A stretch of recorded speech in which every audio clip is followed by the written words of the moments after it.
aka Miss WC Reader, and welcome back to my channel. And welcome to my October mid-month wrap-up. I can't believe it's already the middle of the month. October is really just flying by. And I have been doing some reading, so let's get into everything I've read so far. Now, I started off the month reading The Lonely Below. This one is by G. Heron Davis. And I was really interested in this one because it is a middle grade set at a haunted academy, and it follows a black autistic girl, which I haven't read anything like that in a book before that I could recall. So that part fascinated me. And I will say that our main character, Ava, her thoughts are very technical. And I don't know if that is because she's autistic or not. I would have to obviously educate myself more. Like, even her inner monologues were very much like thoroughly explained. And there were times that worked for me with this book, and there were times that it did not work for me. So, Ava is autistic. She was having trouble at her school, so her father thought it was best to pull her out of that school and enroll her in Blythe Academy, which is a boarding school that he went to when he was younger. He figures they have teachers that can be more hands-on with her and really like help her and teach her the way she needs to be taught. That's like another reason why some people go with private schools, is because you do get more one-on-one with the teacher versus in a public school. So that made sense. You have all the newness of starting a new school and just the different ways that she has to cope with it, which I thought that part was great to read. Where it starts losing me is the mystery around Blythe Academy. So Ava is experiencing weird things as soon as she gets there, and there's a lot of rumors about ghosts and Blythe Academy having been haunted, even dating back to when her father was there 50 years prior. There was some kind of incident where a classroom collapsed, killing some students and their teacher. Now the school is about to celebrate their 100th year, and weird stuff is happening again, and of course Ava's the only one who can really feel and see this ghost. Now, the mystery surrounding the ghost wasn't well explained to me. I feel like Ava and this ghost have a connection, but it was never really fully said what their connection was, and I had to like go and double check, and I couldn't find anything, so that part kind of like confused me a lot there. Like I said, sometimes she was very, very technical in her inner thoughts, and where that bothered me was like the same place that it bothers me in other books, where she's having like a whole paragraph of inner thoughts explaining code switching and the reason why black people code switch and stuff like that. I felt that was unnecessary, and it just felt like that part wasn't for black people, because black people know why we code switch, even the younger ones. And like, it didn't make any sense to have that whole explanation in her head for code switching and why we code switch, and little things like that would be pointed out, like little black things that black people do would be explained in her head, not to anyone in particular. So I hate when writers do that. I see it a lot in middle grade and YA equally. So yeah, that didn't vibe me. I found at times that the author just struggled to keep up the momentum of the ghost story. Like, this is marketed as a horror, but I wouldn't necessarily say it's horrifying. Like, even for middle grade, there just wasn't that tension throughout. Like, yes, we have the ghost, but the ghost is never really presented as any real harm to Ava. So it's more just trying to figure out the mystery, and I feel like this is the second time that Scholastic has marketed something as like a horror ghost story, and I really didn't feel like it was like a horror ghost story. It is paranormal, but that doesn't necessarily make it a horror per se. I really wanted to know more about the school. Like, I liked the dynamics of Ava interacting with the different girls, her first crushes and stuff like that. Just having to really survive in this completely new environment. So I thought that part was pretty enjoyable. Like I said, the whole paranormal aspect and the history behind it, and I understand what the author was trying to do. It just wasn't well executed, in my opinion. Looking for love in all the haunted places. Speaking of books that weren't executed well, in my opinion, this one right here. This one is by Claire Kahn. This is the second Claire Kahn book I've read, and I have one more on my shelf that I do need to read. I wasn't really sure what to expect when I picked this up. Shout out to Berkeley because they did send me a copy. I knew it was going to be like a paranormal romance, or at least I thought it was. I'm going to say that this really isn't a paranormal romance. So we're following Lucky. She has ESP. She moves into a house that's supposed to be haunted as a part of this show. And she ends up working with this guy who also has like kind of like a ghost hunting show. And he has a young daughter. I don't remember how old the daughter was. And I feel like she was played off as younger than she was too. So that was a little weird. Like this, I just remember this little girl was very precocious, to say it nicely. That's the nice word for it. She was just very much in our faces the entire time, trying to be cutesy, all involved in the investigation and what's going on with this house. And the investigation was going so slow. Like, there was a lot of talk in this book, like a lot of talk, but less romance. And like I said, there wasn't enough paranormal for me to consider this a paranormal romance. Like, the house is a sentient house, but I don't feel like the house did enough besides, you know, make phone calls to people and they said scare some people off. A lot of this was centered around Lucky and her love interest Maverick kind of just like going around town debating on whether they should start a relationship. Then they decide to start a relationship, and so much emphasis is put on the fact that she is Ace, which I don't really read a lot of Ace rep, but it just felt like I don't know. She kept pointing out that she was Ace over and over again to explain why she didn't want things to move quickly, but it was almost like she was berating Maverick for not moving quickly enough, because he's like, oh yeah, you know, you're Ace, I understand that it's harder for you to connect. Doesn't put any pressure on her to have sex or anything, which is something she's not used to. And it's like she keeps getting mad at him because he's not putting this pressure on her to have sex. And we just got pages upon pages of repetitive conversations about that. And I'm like, ugh. And by the time they actually did, like, together, like, it was boring, dry. I just wanted so much more from this because it wasn't really cute. It felt overly long. The aspects that I was looking for really weren't there. Like, I was hoping this would be a great fall read, but it's not really like a haunted house story. It's not really like funny in any type of way. So like, I don't think if I hadn't been also listening to the audiobook that I would have finished it, because there was just so little movement throughout. So I took a quick break to read Better Together Cinderella. This one has been sitting on my shelf but for a while. It's by Ashley Franklin and Ebony Glenn. I did read Not Quite Snow White some time ago. I thought Better Together Cinderella was actually the better story. I really enjoyed this one. Stupid racist people are going to look at this and just think it's a Cinderella retelling. It's not just a Cinderella retelling. In this one, we're following a little girl. Her parents recently had twins, and she's feeling left out, as young children often do, because the focus is not on them anymore. Her parents constantly have to drop everything to focus on the twins, so she's trying to figure out where she fits in.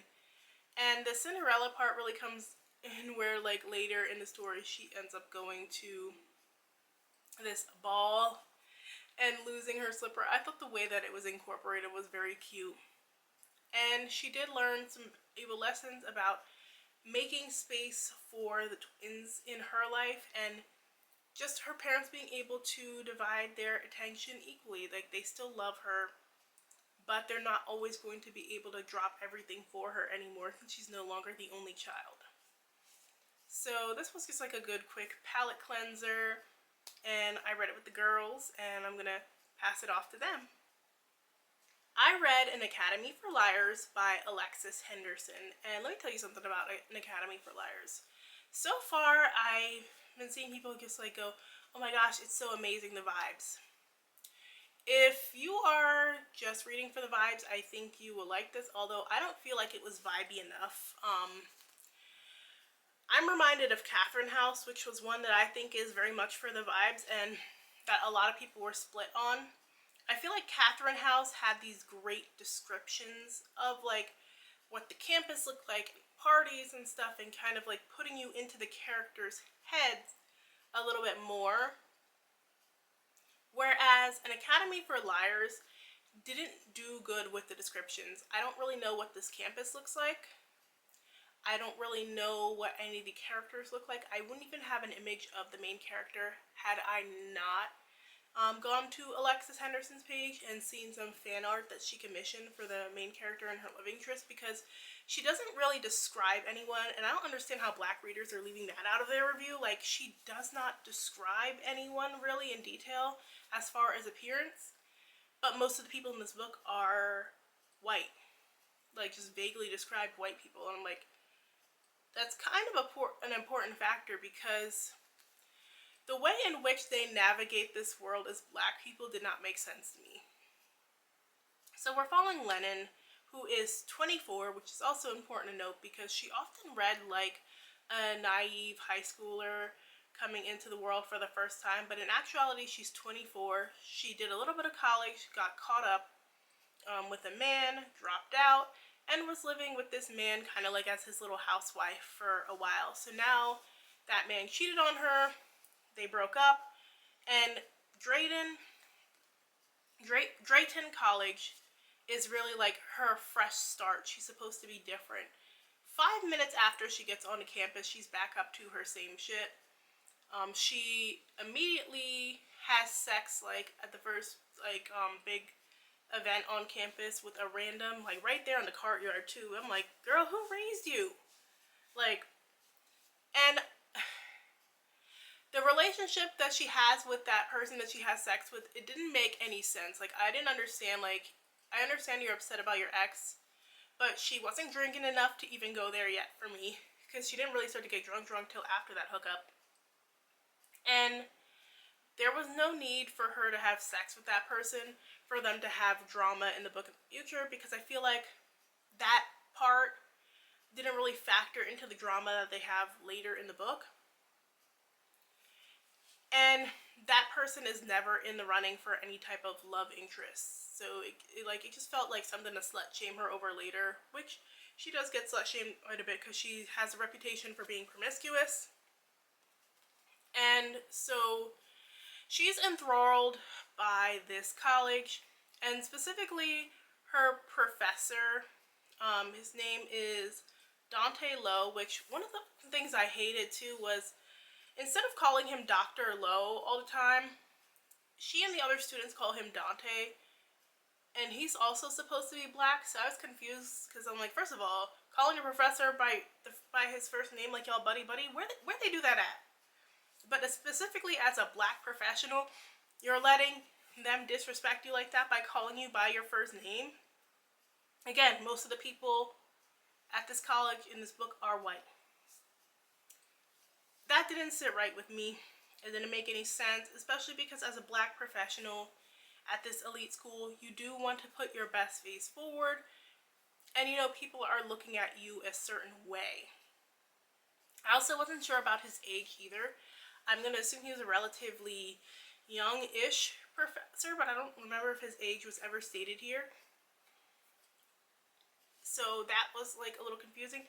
There was so much vagueness in this book, I feel.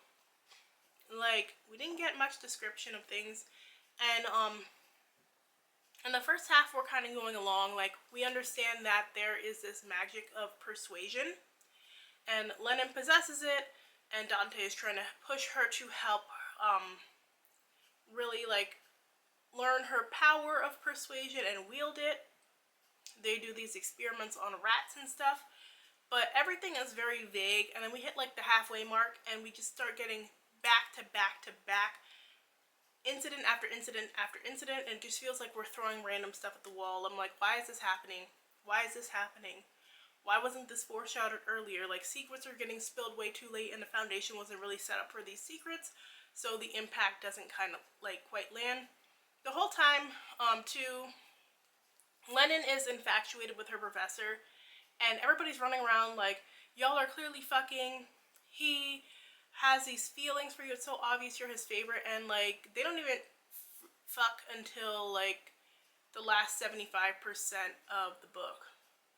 So that pissed me off too, because I'm like, that romance aspect is so heavily focused on throughout, but at the same time, it's so badly developed. Like, she really could have played up the inappropriate relationship between two of them and showed us why Lennon was so infatuated. We just are instantly shown she's infatuated, and I'm like, girl, he hasn't even kissed you yet. Like, what is going on here? He's not particularly, like, the nicest either. For her to fall so deep, like, she was doing girlfriend things well before he actually did anything with her, and I didn't understand that either. Like, I will say, like, it's a very readable book, but the plot was all over the place. I feel like The Year of the Witching was Alexis Henderson's best book, and the past two, like, she came up with an idea, but she didn't really know how to develop it, and since nobody wants a development edit anymore, like, nobody at her publisher was able to help her fully flesh it out.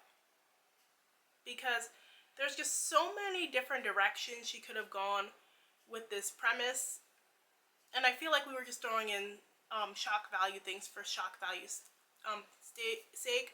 I don't feel like I learned enough about the school. The person who was vilified really pissed me off too. I don't understand the reasons, like behind whatever they were trying to do with Lennon for real. People are calling this the standard of dark academia, and I'm like, really? Because, like, I like, it felt like you know, when you watch one of those new TV shows and, like, the writers have, like, a basic idea, but then they have 10 episodes to fill and they're not quite sure how to carry this basic idea, and then at the end they just abandon it and just go in a completely different direction. It was like that, and I was left kind of, like, in the middle. Like, before, I'm like, oh, it's a 3, until the halfway mark, I'm like, oh, it's probably gonna be a 3 because nothing's really happening. Now I'm like, it's a 3 because, like, stuff was happening and it was dramatic and there were some interesting things here, but again, nothing was fleshed out, and I can't tell you to go spend $30 on this book because it's not giving $30 read. Dark Water Disappearance. So this is another one of the West investigation books. I think there's like 10 of them or more at this point. This one was very similar to the previous one I read. We're back in Carling Lake. Terrence is back in his hometown. He is a cop, just not in, like, this jurisdiction. And he runs into his old childhood sweetheart, Nikki. There's a lot of history there. Nikki has inherited the house that used to belong to his family, but his family had to sell it off to her grandfather. There's a little bit of tension there.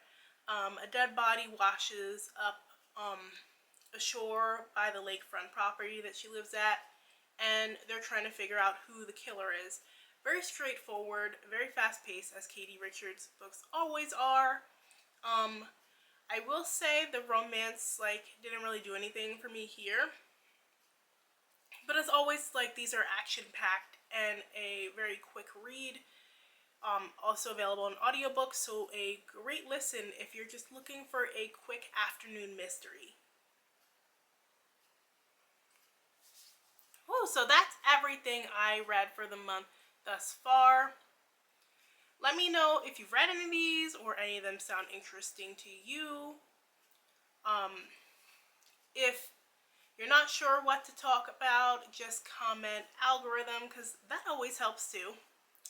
And if you like this video, make sure and hit that like button. Thanks so much for watching, and I will see you guys in the next one. Bye!